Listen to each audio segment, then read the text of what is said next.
What is up, YouTube? This is Zach, Dreamedia Home Theater, and today I'm going to be showing all of my customers how to do the firmware update on the RS2000 or the NX7. This is going to be the same process that applies to the NX5 RS1000 as well. So you can use that if you've purchased a product from us. I really would advise that you take the time out of your day and go ahead and run this update. I've had many customers emailing and texting me telling me that it is a notable difference between the old firmware and the new firmware updates. So make sure you run this. It's going to improve your auto tone mapping as well as your frame adapt HDR, allowing all of the content that you watch to be optimized and basically auto calibrated frame by frame, scene by scene. All right, let's go ahead and get into it.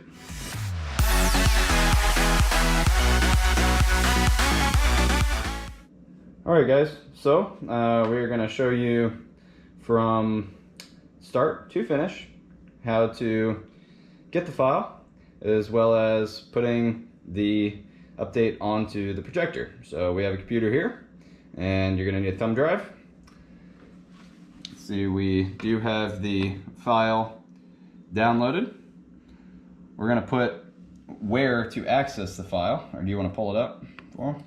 Okay, guys, so this is exactly where you're going to go in order to access the file download for the JVC projector. We'll go ahead and copy and paste the exact link and put it on the screen so that you can see it, in case you can't see it on this screen, but you can even type it into Google.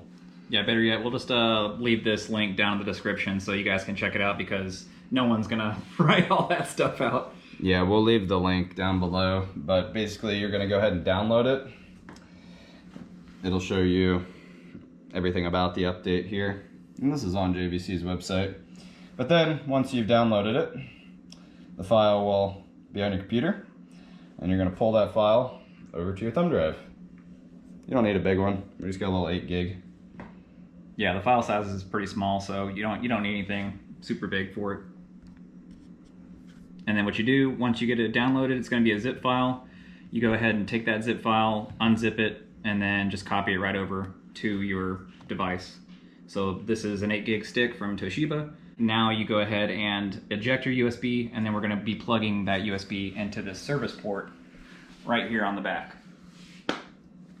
Right there. Alright, and if you guys are curious about the differences between the video quality before and after the update, make sure to subscribe to the channel. Okay guys, so for this particular shootout, this is before the firmware update, picture mode is in natural. I got it on high lamp power because we're running a black diamond screen, and you're gonna, the auto tone mapping frame adapt HDR function isn't an option, but should appear after we run the update. So let's go ahead and do it.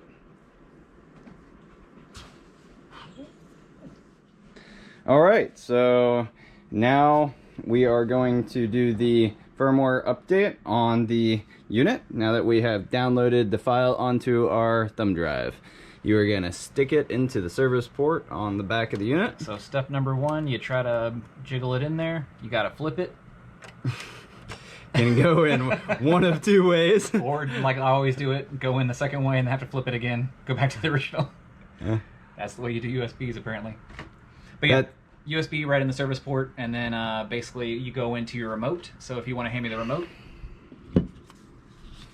Alright, so now we're going to go into the menu.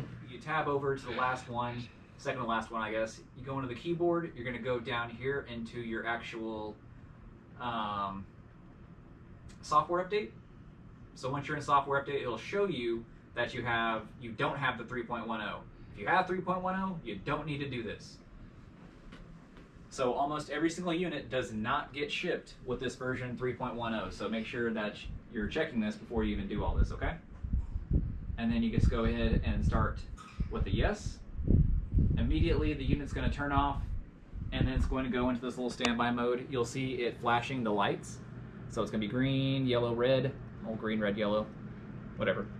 And then it's going to do that for roughly, I think if I timed it correctly last time, it was about 17 minutes. So, I mean, we don't have to show you the entire process. Basically what it's going to do is, as it's increasing through the update, you'll notice that the lights are blinking faster and faster and faster.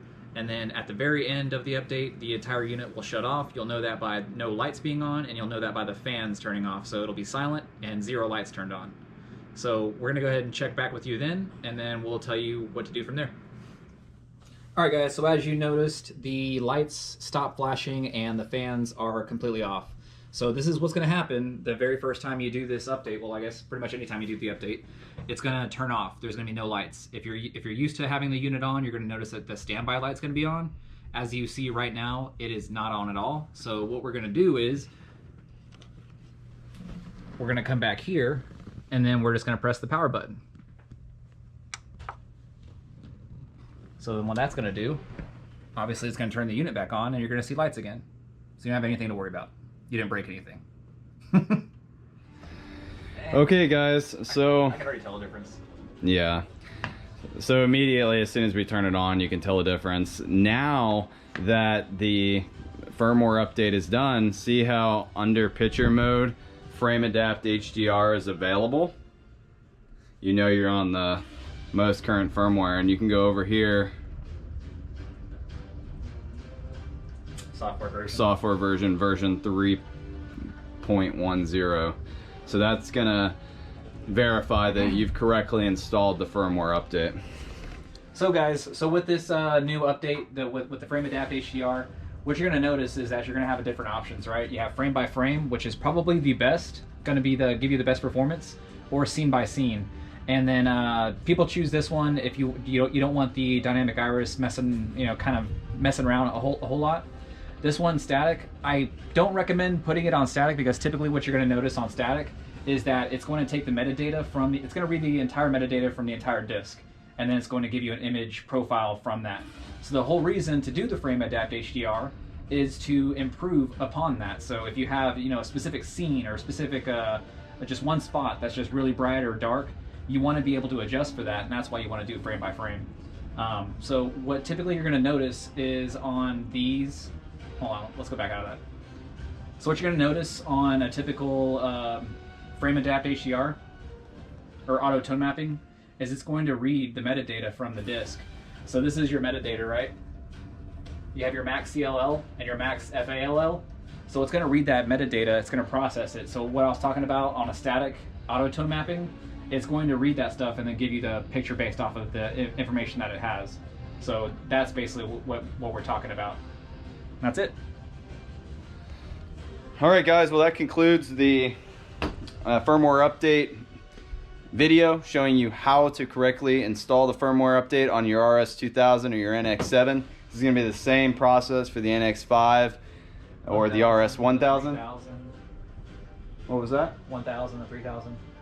Yeah, the RS1000, 2000, 3000, also known as the NX5, 7, and 9 for retail use. This is going to be the same process for all of these units. I hope that you guys enjoyed this video and found it informative and maximizing the potential of your new JVC projector. If you would like to purchase this product, we do have nationwide free shipping and a low price guarantee. If you guys like the video, make sure you give us a big thumbs up and smash that subscribe button down below. Until next time, this is Zach with Dreamedia Home Theater. Thank you for watching.